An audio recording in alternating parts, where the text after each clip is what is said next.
Hello students, welcome to Electro classes one step ahead for learning where we help you to achieve your goals. Students, today's our topic is simple and fractional distillation. आज हम simple और fractional distillation के बारे में पढ़ने वाले हैं. Okay, so let's start. Simple distillation और फ्रैक्शनल डिस्टिलेशन होता क्या है? जब भी कोई भी ऐसे मिक्सचर जो कि दो मिसिबल लिक्विड से मिलकर बने हों, मीन्स दो ऐसे लिक्विड जो एक दूसरे में पूरी तरह से मिक्स हो जाते हों, उन दोनों लिक्विड्स को सेपरेट करने के लिए जो टेक्निक्स यूज़ की जाती हैं उनमें से हमारी टेक्निक्स है simple distillation and fractional distillation. Okay, तो ये वो मेथड्स हैं, वो टेक्निक्स हैं जो कि दो कंप्लीटली मिक्स्ड लिक्विड्स को सेपरेट करने के लिए यूज़ की जाती हैं. Okay, simple distillation. First of all we will discuss simple distillation. To know about simple distillation, first of all we have to know what is the mean of the term distillation. Distillation का क्या meaning है? Distillation एक converging process है जिसमें कि एक liquid को हम पहले हीट करके किस में कन्वर्ट करते हैं? वेपर्स में, और उन वेपर्स को हम कंडेंसेशन के थ्रू कूल करके दोबारा से लिक्विड में कन्वर्ट करते हैं. ओके, तो इस प्रोसेस को हम बोलते क्या है? Distillation process. ये प्रोसेस हमारी यूज़ होती है दो मिसिबल लिक्विड्स को सेपरेट करने के लिए. अब उसमें दो पार्ट्स हैं आपके, simple distillation and fractional distillation. Simple distillation process वहाँ पर यूज़ होती है जहाँ पर दो ऐसे मिसिबल लिक्विड्स को हमें सेपरेट करना हो जिनके बॉइलिंग पॉइंट्स में काफ़ी लार्ज डिफरेंस हो, अप्रॉक्सीमेट 30 to 50 केल्विन. जब दोनों के बॉइलिंग पॉइंट्स में लार्ज डिफरेंस होगा तब हम सिंपल डिस्टिलेशन यूज़ करेंगे, और जब दोनों के बॉइलिंग पॉइंट्स में कम डिफरेंस होगा, मिनिमम 25 केल्विन, तब हम फ्रैक्शनल डिस्टिलेशन प्रोसेस यूज़ करते हैं. ओके, तो सिंपल डिस्टिलेशन प्रोसेस कहाँ यूज़ होगी? जहाँ पर बॉइलिंग पॉइंट्स में काफ़ी लार्ज डिफरेंस होगा. ओके, तो सिंपल डिस्टिलेशन में क्या होता है? जो हमारा कंपाउंड होता है, जो मिक्सचर होता है, उसमें डीकम्पोजिशन नहीं होना चाहिए, चाहे वो दो लिक्विड्स का मिक्सचर हो या एक नॉन वोलेटाइल सॉलिड और एक वोलेटाइल लिक्विड का मिक्सचर हो. डीकम्पोजिशन नहीं होना चाहिए. ओके, यहाँ कुछ हमने एग्जांपल्स लिए हैं, जैसे एसीटोन और वाटर का मिक्सचर. देखिए यहाँ पर बॉइलिंग पॉइंट एसीटोन का होता है 329 केल्विन और वाटर का होता है 373 केल्विन. ओके, तो दोनों के बीच में बॉइलिंग पॉइंट्स के 50 काफ़ी लार्ज डिफरेंस है, तो यहाँ पर हम यूज़ करते हैं सिंपल डिस्टिलेशन प्रोसेस. अब यहाँ पर मैंने जो नेम्स लिए हैं, ये कंपाउंड्स, एसीटोन, वाटर का फॉर्मूला सभी जानते हैं. ये कंपाउंड्स आप सीनियर क्लासेस में 10th 11th 12th में पढ़ेंगे, तो आपको यहाँ पर इनके केवल नेम्स याद रखने हैं. ओके, मैं आपको फॉर्मूले बता देता हूँ, बट आपको उन्हें लर्न करने की अभी कोई रिक्वायरमेंट नहीं है. केवल आपको याद रखना है कि ये कौन सा मिक्सचर है. ठीक है, टू मिसिबल लिक्विड्स के मिक्सचर है. For example acetone. First of all acetone का फॉर्मूला होता है बेटा CH3COCH3. मैं आपको केवल फॉर्मूले बता रहा हूँ, आप लर्न कर भी सकते हैं या नहीं भी करेंगे, कोई प्रॉब्लम नहीं है. यहाँ पर फॉर्मूले नहीं पूछे जाते हैं आपसे. ओके, वाटर का फॉर्मूला आप सभी जानते हैं, H2O. ठीक है. ओके, नेक्स्ट है हमारा ईथर. ईथर बहुत सारे होते हैं बेटा, CH3OCH3, ये भी ईथर है बेटा. एसीटोन में COCH3 था, यहाँ पर OCH3 है.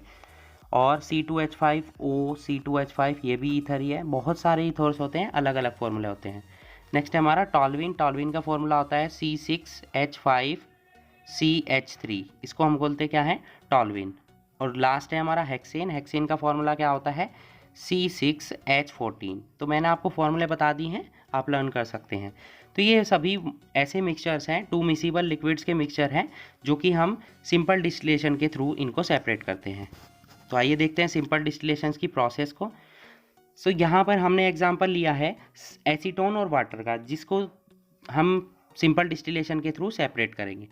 तो सिंपल डिस्टिलेशन में क्या होता है? इससे प्रोसीजर में जो भी मिक्सचर आपको सेपरेट करना होता है, जैसे हम यहाँ पर ले रहे हैं एसीटोन और वाटर का मिक्सचर, उसको हम एक डिस्टिलेशन फ्लास्क में ले लेते हैं. ओके, उसमें एक फिर थर्मामीटर सेट करते हैं. फिर इस मिक्सचर को हम क्या कर देते हैं? कंडेंसर से अटैच करते हैं. ठीक है, तो कंडेंसर से अटैच करने के बाद क्या होगा?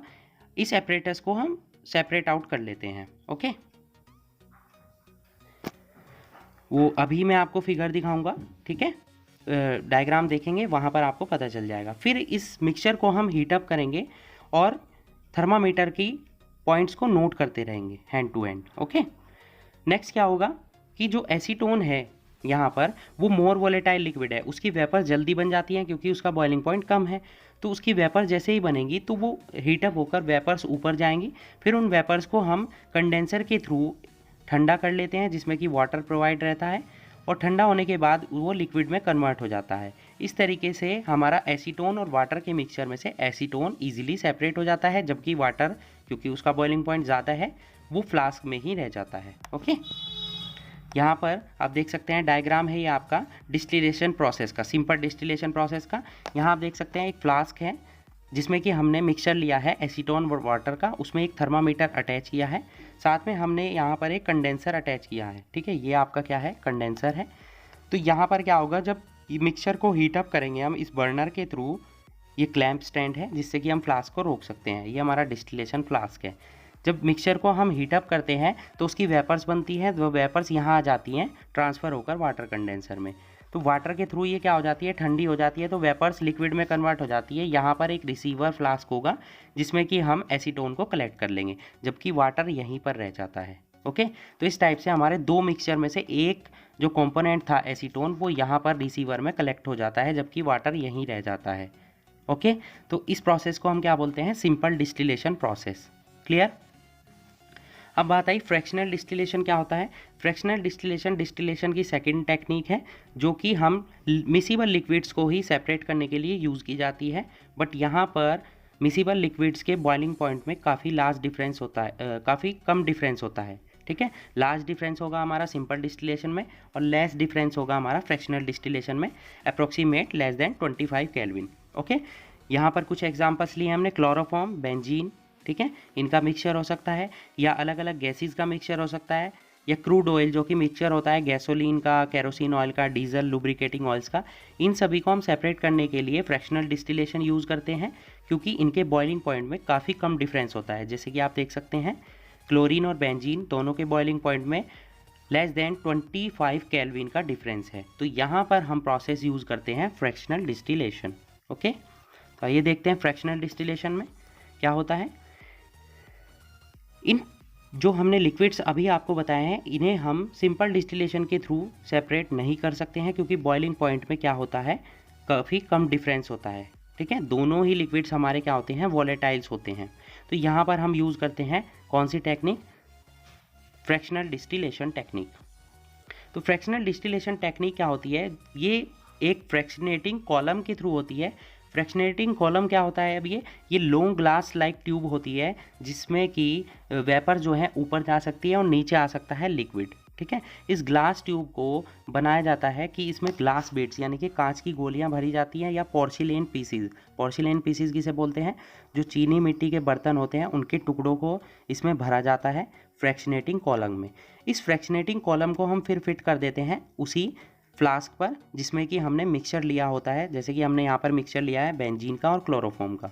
ओके, तो एपरेटस में आप देख सकते हैं यहाँ पर कि एक हमने फ्लास्क लिया है, ये आपका फ्लास्क है, इसके ऊपर ये जो लगा हुआ है ये आपका फ्रैक्शनेटिंग कॉलम है जिसमें कि यहाँ पर फिल की हुई है हमने पोर्सिलेन पीसेस या ग्लास बीड्स। ठीक है, तो यहाँ से क्या होगा, मिक्सचर लिया हुआ है हमने यहाँ पर बेंजीन और क्लोरोफॉर्म का, तो यहाँ से जो वॉलेटाइल लिक्विड होंगे, दोनों ही वॉलेटाइल है तो दोनों की वेपर्स एक साथ जाती हैं ऊपर।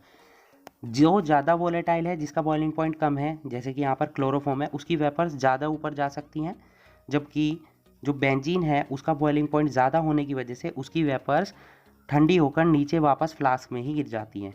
और क्लोरोफॉर्म की जो वेपर्स हैं वो कंडेंसर के थ्रू यहाँ जाएंगी, और क्योंकि कंडेंसर में वाटर प्रोवाइड किया जाता है ठंडा करने के लिए वेपर्स को, तो वो ठंडी हो जाती है वेपर्स और लिक्विड की फॉर्म में यहाँ इस फ्लास्क में क्या हो जाती हैं, इकट्ठी हो जाती हैं। सिमिलरली हम जब एक कंपोनेंट सेपरेट हो जाएगा फिर हम दोबारा से उसे हीटअप करते हैं फ्लास्क को, तो आपका दूसरा कंपोनेंट भी हीटअप हो जाता है। उसकी वेपर्स बनने के बाद वो भी दूसरे फ्लास्क में, यहाँ पर बीकर हम चेंज कर देते हैं। फर्स्ट में हमने क्लोरोफॉर्म कलेक्ट किया है, सेकंड जब हम दूसरा बीकर यहाँ पर यूज़ करेंगे उसमें हम बेंजीन कलेक्ट कर लेंगे। ठीक है, तो इस टाइप से अगर दोनों कंपोनेंट्स के बीच में काफ़ी लार्ज डिफरेंस है तो हम फ्रैक्शनेटिंग कॉलम की हेल्प से, फ्रैक्शनल डिस्टिलेशन की हेल्प से आप उन लिक्विड्स को सेपरेट कर सकते हैं। क्लोरोफॉर्म और बेंजीन में हमारा क्लोरोफॉर्म मोर वोलेटाइल लिक्विड है, उसका बॉइलिंग पॉइंट कम है, तो वो पहले इकट्ठा हो जाएगा, पहले उसे सेपरेट करेंगे, then we will collect benzene. Okay, तो इस तरीके से हम फ्रैक्शनल डिस्टिलेशन और सिंपल डिस्टिलेशन के थ्रू मिसिबल लिक्विड्स को कलेक्ट कर सकते हैं, उन्हें सेपरेट कर सकते हैं। ओके, तो आई होप आपको सिंपल डिस्टिलेशन और फ्रैक्शनल डिस्टिलेशन क्लियर हो चुका होगा। ओके, तो यहाँ पर आपका chapter number 2 is matter around us pure theory wise बच्चों कंप्लीट होता है। नेक्स्ट लेक्चर में हम पढ़ेंगे इनके इंटेक्स क्वेश्चन को और एक्सरसाइज क्वेश्चन को। Okay, so that's it for today. Hope you enjoyed the video and thanks for watching.